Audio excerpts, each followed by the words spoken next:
Florida Congressman Matt Gaetz wants everyone to be hyped about what is next for Tucker Carlson after his shock exit from Fox News, tweeting, "OMG, wait till everyone sees what Tucker has planned."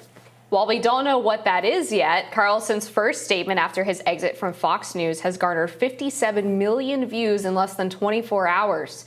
For reference, Carlson's primetime show on Fox averaged just over 3 million viewers a night.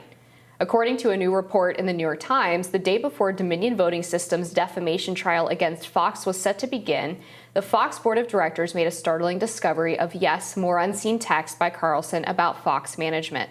Forbes has published a number of these texts. One message from Carlson to an unknown receiver said, quote, "Those efforts are destroying our credibility," blaming Fox's controversies on, quote, "a combination of incompetent liberals and top leadership with too much pride to back down." Okay. Well, I've heard from some reporting from my friend Greg Price that Fox actually knew about these texts a year ago.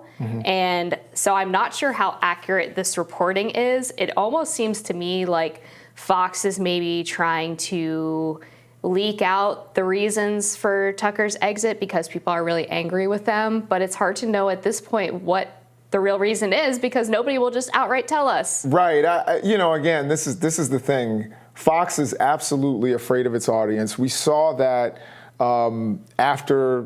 This is the whole thing with Dominion is right. Like they were afraid people were going to go to Newsmax. Then they fired Tucker Carlson. And of course, people are going to Newsmax right now. And so they are deathly afraid. They want to show some sort of reasoning. This is why they leaked the alleged slur that Tucker allegedly used for one of the women, right? The women executives. They're trying to cover their tracks, but they don't want to explicitly come out on air and say, he was problematic or he's costing us money or whatever the cause is. I think they're trying to, again, walk a tightrope. And a lot of times when you walk tightropes, you fall. So we'll see what happens with Fox. I like that analogy. The whole Dominion lawsuit, perhaps being the impetus for the exit, will become clearer if that's the case over the next couple of months because there are other Fox anchors who were named in that lawsuit who still have jobs at the network.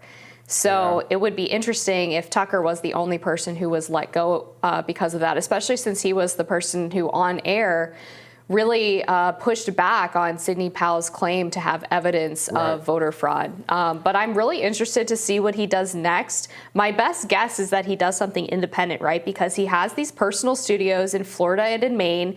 The clip that he posted on Twitter, I think, was from his Maine studio. It looked like the one that he tapes Tucker Carlson today on. At least that's my best guess. And the fact that that video got almost 60 million views just by posting on Twitter is absolutely bonkers.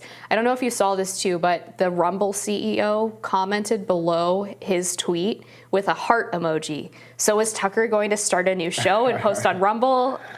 We'll see. I think it would make the most sense for him to go independent.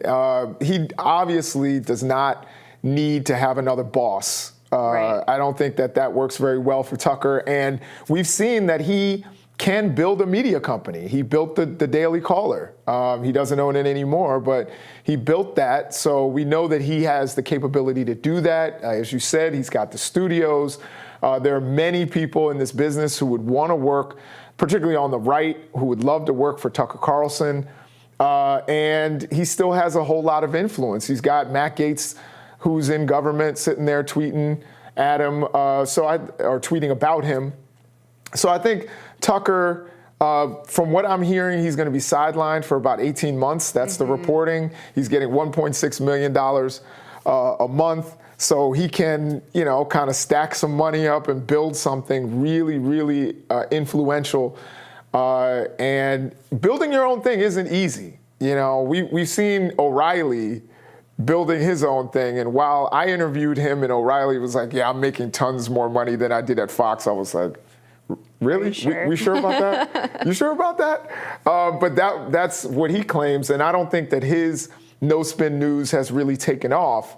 But I think Tucker's in a different category. Tucker We've seen he has connections here and overseas, and there's a lot of support out there for him. Fox is trying to mitigate some of this damage, but they're going to take a hit. I don't know how large that hit will be and how long it will last, but they're going to take a hit, and I'm sure they're glad that Tucker is sidelined for the election season. Yeah. And they hope that people will still tune in for their election news. Right, yeah. I think Tucker's going to be just fine, but it is really a bummer that we're not going to hear his voice heading into the 2024 election. He has been a shaper of conservative politics for the past 7 years that he's been on air. He's been a very original voice. He's sort of helped craft the principles and the ideology behind what was Trumpism in 2016 and made it sort of a coherent philosophy.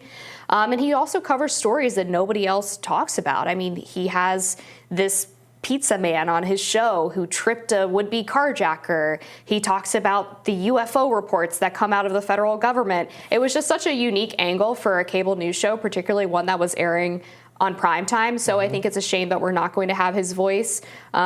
Maybe there's some way they can negotiate the exit package more quickly. Of course, Fox is not going to want that.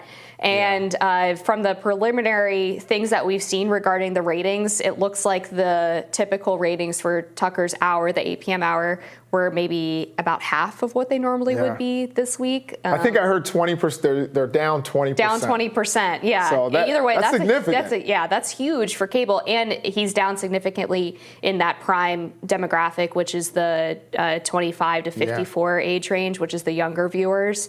Tucker, I think, was the best performing person on cable news for that demographic. That's what advertisers really look at. Now, the flip side of this is that a lot of advertisers fled Fox News from Tucker's show because of these organized boycotts from places like Media Matters. So if they get someone in there who is a little bit more palatable to some of the corporations that might be advertising on Fox, then maybe they can make up for the lost ratings in advertiser revenue. Yeah, that's possible. I'm thinking about the Fox talent. I don't see anybody who can take Tucker's place. Maybe Gutfield, I don't know. But it's going to be tough to replace Tucker Carlson, regardless of what you think about his politics. I absolutely think they're absolutely insane. But I will say this. He is a generational talent when it comes to this media stuff and this media business. So, and a great writer. I hope he starts writing columns again. Yeah, no, he is a very good writer. I've interviewed him. I was a regular on his show for about 2 years. I know him, and he's really good at what he does. And I think whatever he launches is going to be successful. Kind of like Rising. And we'll be back with more Rising.